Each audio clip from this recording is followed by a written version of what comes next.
এই যে গাইস দেখেন স্পেশাল জিনিস, এটা ছাড়া হচ্ছে আমাদের পাহাড়িদের কোনো মরিচ ভর্তাই হয় না। হ্যাঁ, এটা অবশ্যই দিতে হবে শীতল আগুনে পোড়ানো। এই যে এখন হচ্ছে মরিচের সাথে এই তাল গাছ দিয়ে ভালোভাবে মিক্স করে নিব।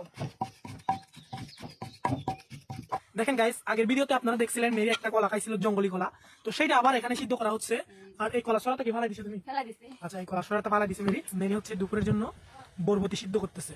আমরা পাহাড়িরা মানে যে কোনো সেদ্ধ হচ্ছে কি দিয়ে খাই, মরিচ ভর্তা দিয়ে খাই। তো মরিচ ভর্তা বানানোর জন্য হচ্ছে one of the best special জিনিস হচ্ছে এটা, নাপ্পি। তুমি কি আজকে মরিচ ভর্তাতে সত্যিও দিবা? হ্যাঁ, কি সুন্দরভাবে সেদ্ধ হচ্ছে, ফরমালিন মুক্ত, বলতে পারেন যে অর্গানিক আর কি। দেখেন গাইস, আগের ভিডিওতে আপনারা দেখছিলেন মেরি একটা কলা খাইছিল, জঙ্গলি কলা। তো সেটা আবার এখানে সিদ্ধ করা হচ্ছে। আর এই কলা সরাটা কি ফালাই দিছো তুমি? ফেলা দিছি। আচ্ছা, এই কলা সরাটা ফালাই দিছে মেরি। এটা খাওয়া হবে আমাদের মরিচ ভর্তার সাথে। উফ, মানে আমার এখনই খাইতে ইচ্ছে করতেছে এটা। মাছ মাংস আসলে গাইস লাগে না, আমাদের পাহাড়ের এই তরকারিগুলো হচ্ছে মাছ মাংসের থেকে অনেক অনেক ভিটামিন। আমরা অনেক গ্রামে থাকলে আমাদের দুপুরের লাঞ্চে প্রায় সময় মানে সিদ্ধ মরিচ ভর্তা অবশ্যই থাকবে। Wow nice nice. আমার সিদ্ধ রেডি। আর এখন হচ্ছে স্পেশাল মরিচ ভর্তা করবো। দেখো এটা কি? ওয়াও, এটা হচ্ছে আমাদের জুমের শ্বাস করা দান্ন মরিচের গুঁড়া।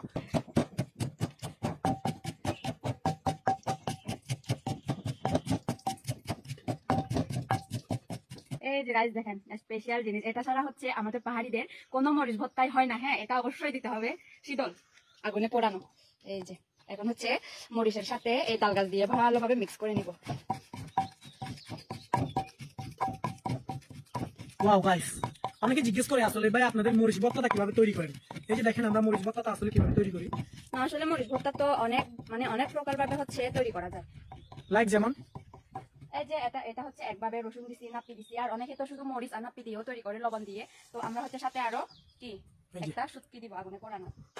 আর এই যে দেখেন গাইস, এখন হচ্ছে আগুনে পোড়ানো শুটকিটা কাটাগুলো ফেলে দিয়ে হচ্ছে একটু ছোট ছোট পিস করে দিয়ে দিব।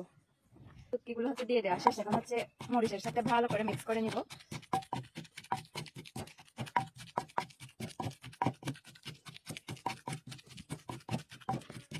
ফাইনালি হচ্ছে এই যে দেখেন সিদ্ধ আর হচ্ছে মরিচ ভর্তা আমার রেডি করা শেষ। ওকে বলছিলাম একটা বাটি নিয়ে আসতে, ও একটা হচ্ছে প্লেট নিয়ে আসছে মরিচ ভর্তা রাখার জন্য।